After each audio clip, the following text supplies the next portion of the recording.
You gotta get the hell out of there, man. I'm sorry. It's time to vacate the premises of your job.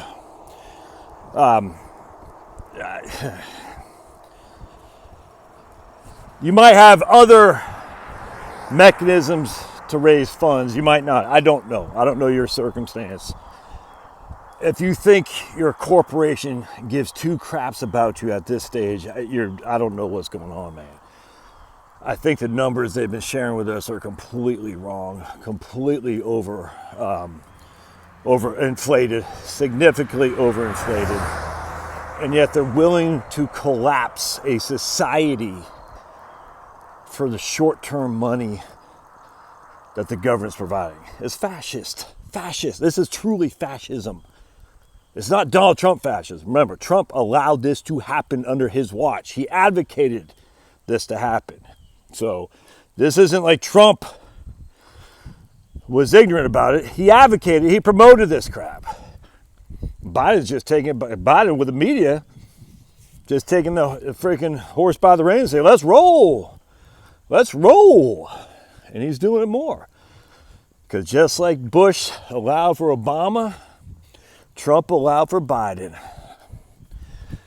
And you think, oh, the corporations, free and fair market. There's no free and fair market anymore, man. Let's admit that. So I talked to these people today. Wonderful people in Tejas.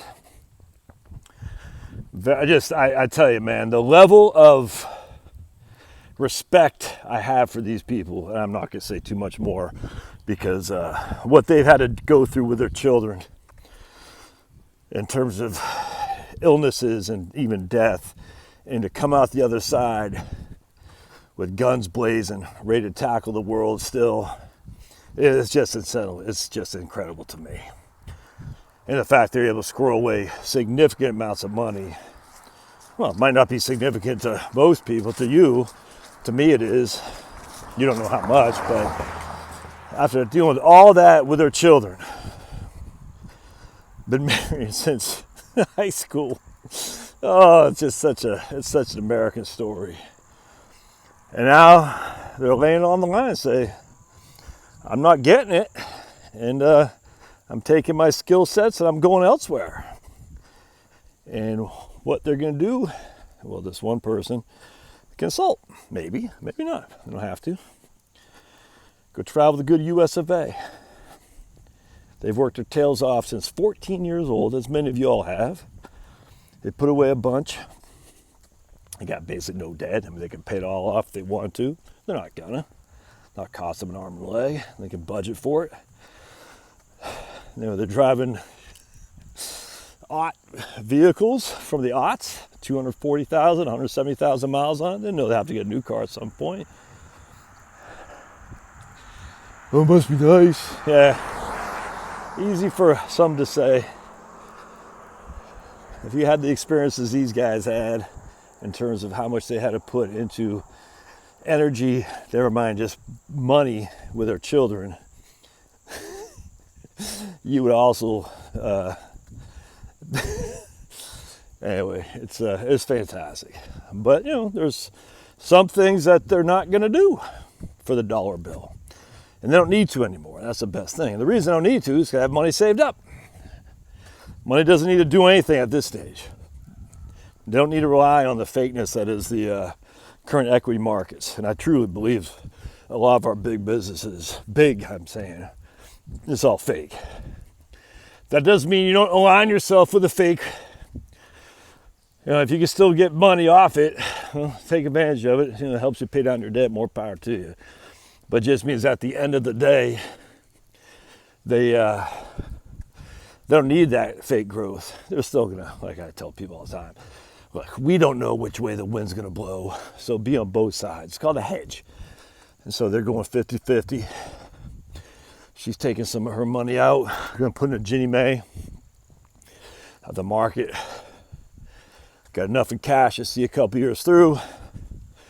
Got enough more in Ginnie Mae to see a couple more years through. Yeah, that'll basically get them over until Social Security kicks in. And then Social Security, between both of them, more than enough to cover all their bills. more than enough. Now, could they take away Social Security? Yes, they could. Absolutely. We get that. I mean, at this stage, you just don't know. I don't think it's going to happen, ever. We're not Australia. We aren't Australia. It's America. Things like this don't happen where people just start saying, we're going to take away what is entitlement to you. You know, they can raise taxes, they can do all kinds of things, but they're not going to say, oh, you didn't get it. You're not going to get it. So that's just something not going to happen. That would be, let's just put it this way, that would make it's not going to happen because there would be bad things to come from that. Anyway, so she's like, yeah, pack up my bags and leave it. Screw you guys. My skill set, I'm going to take my talents to South Beach. They're not going to South Beach. But they're going to say, I'll take my talents elsewhere. Someone who appreciates me and respects what I can bring to the table. Because what I bring to the table is in high demand. A very unique skill set that serves a very unique client base that needs me desperately. And you fools, want to mandate I do something against my religious preference, I'm not going to do it. So screw you. And I'll go on to bigger and better things. Don't want to do it anyway. Got the resources to get it done. Do you have the resources to get it done? That's the thing, man. If you've already spent your retirement by consuming, by just living large, you're kind of at the whim of why do you think the Bible says debt is slavery? And why do you think we've all agreed to that, but yet we've still all, myself included, subjected ourselves to a voluntary slavery? Because we've fallen for the trick that these guys, the enemy, has given to us for years and years and years. And get everybody in massive amounts of debt, bread and circuses, and then they'll do our bidding. And that's what we've done. Are you at the place you don't need to listen to that crap anymore? Are you sure you're not? How do you know? Have you actually looked at your expenditures? How do you know? It's time to look into it with a keen eye and see, maybe I can get out of this slave camp I'm in. All right, we'll see you.